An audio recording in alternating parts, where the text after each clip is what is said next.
What is up, Sidebar Cantina family? Welcome to the first episode of The OT.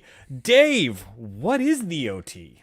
The OT is basically Dave and Jason talking about football so that we're not killing our Star Wars fan base with football talk during Star Wars and Gen X type stuff. Yes. So here we are. This is going to be our place to talk about football, our designated 15-minute overtime period. Yes, which, the clock will be running. Right. So we're not, because this is our first one and we're kind of going over the ground rules. Mm-hmm.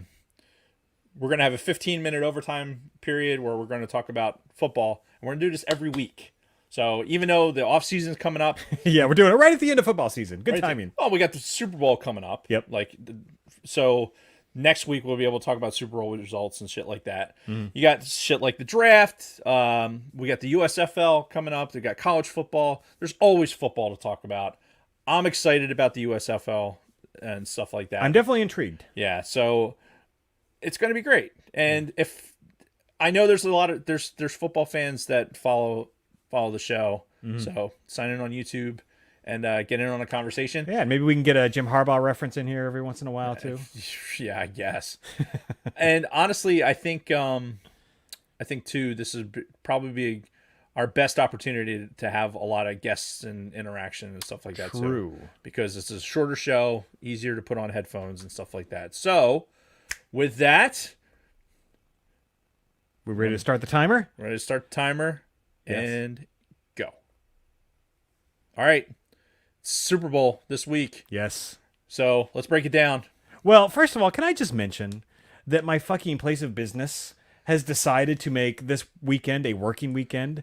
So I get to work until 4:30 on Sunday afternoon or Sunday evening, and then I get to drive 45 fucking minutes home to make it in time for the Super Bowl. No real pregame festivities or anything to speak of. And they do this every fucking year. These fucking idiots that make this goddamn schedule. The Super Bowl is an American holiday. Let's just be honest. It is. It's become bigger than even the sport of football itself. You know, it is something that people who don't even watch football still watch for whatever reason, be it commercials or halftime show or the one interesting game that they want to watch this year. Right. So it's an event. It is. It is an event. And I shouldn't have to fucking work on that day. God damn it. Well, you shouldn't have to work on that day, and for a lot of people, don't want to work on the Monday after. Yeah. Either, but it's the most American of holidays, if nothing else. Yeah. I don't necessarily disagree with you. It's really tough though, because while it is extremely popular, football is something that is it's popular, but it's not overwhelming. It's not like religion where you can depends on who you ask. You're basing holiday we are treated religiously, but I'm willing to bet that there's not a high enough percentage of the population to warrant say, okay, this is going to be a holiday. Yeah. Now, granted, the television watching population and the people that are pumping money into the fucking economy, they're driving. They're probably saying yes, yeah, football, fucking let's do it. But yeah, it's tough to justify. But on a Sunday, me personally, I think you should have it on a Saturday so you would have Sunday. I mean, that's not a bad idea, but it kind of goes against tradition, and that would be a hard sell, I think. Even though, like, most people like us would be like, yeah, let's do it. Yeah, then you get shit-faced that night. You fucking you sleep it off on Sunday. Yeah. Go to work on Monday as normal. Yep. But I would imagine the Monday after the Super Bowl is probably like the most call out of work day of any day. Well, especially regionally, right? So this particular Super Bowl, right? You got the Rams versus the Bengals. Yep. I know going into it, we had talked about it a few weeks ago. I was personally looking for the Chiefs and the Rams. Yes, we know you love your Chiefs. Well, and not just because of the Andy Reid connection. Now, if you're watching us for the first time, like, I'm an Eagles fan, right? I was born in Philadelphia, right next to the Veterans Stadium, literally. And I'm a 49ers fan, born in California. Right. So I'm a homer when it comes to my fandom. Mm-hmm. But that being said, Andy Reid, all the stuff with the Chiefs, that's great. there's an annoying fucking kid at fucking work who's a Bengals fan, and I'm dead serious, man. There was a bunch of us. We were having this conversation at work, like we didn't want the Bengals to fucking win because none of us wanted to hear him fucking chirp about it Right. at work. That's the only reason.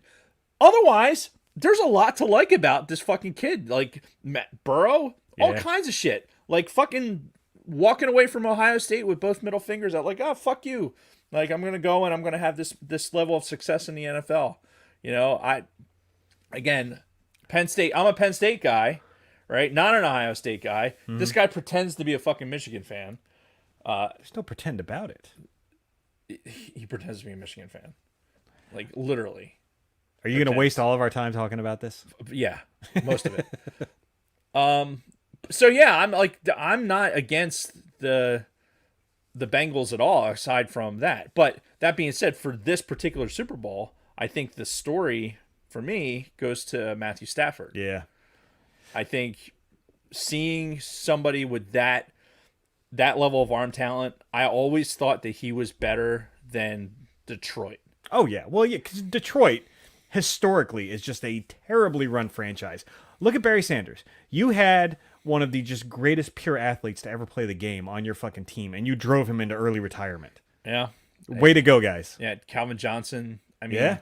I feel bad. Like, we got a Detroit fan in the chat right now. He probably agrees with us. And a guy that sits across from me at work, he's a Detroit fan. He grew up in Michigan, and he's like, yeah, the people that were making the argument that Matthew Stafford was the reason that they were a 6-win team, that they only got 6 wins, like, no, the Lions were a 2-team win, and he got them to 6, not the other way around. Yeah. So, and I would agree with that. I always thought Matthew Stafford was better than the team he was on, and to have him come into LA and have this type of success, good for him.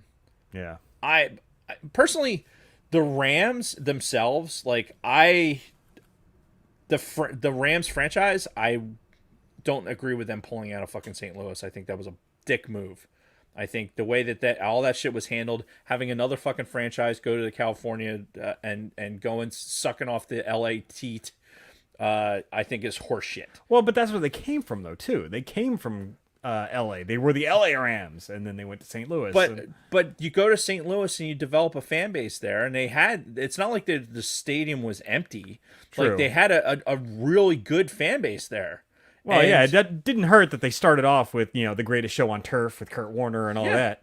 So, but notwithstanding, like, you just decided to piss in their fucking mouths, as you like to say, and roll out. So I don't necessarily like the Rams franchise, but there's a lot of elements to the Rams team that I like. Yeah. It's a fun young team to watch.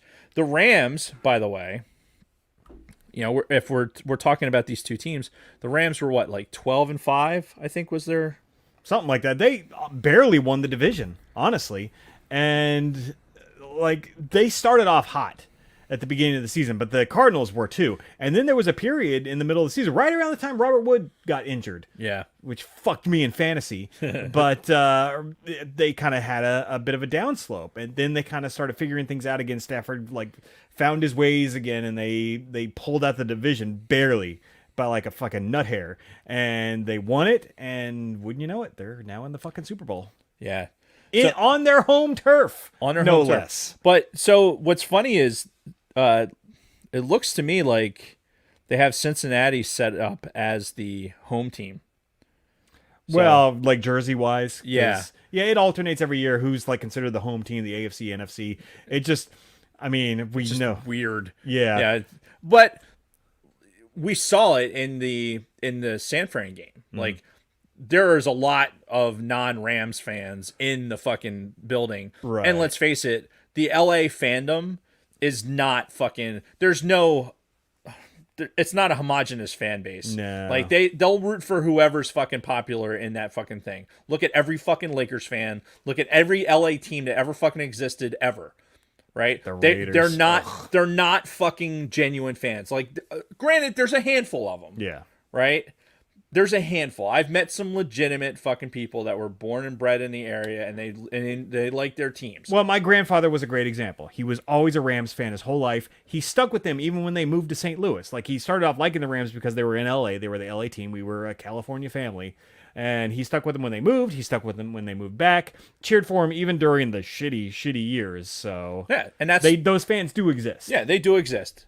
But in general, I think the LA fan base is toxic, and it proofs out when they fucking show up in the stadium. I think you're going to have more people rooting for the fucking Bengals. That being said, the numbers are against them. Right now, the spread is the Rams are giving 4. So it's not a big spread, but the Rams are favored by 4. And well, here's why I think the Rams are going to win. If we could just jump to that. Yeah. Or at least why I think they're favored.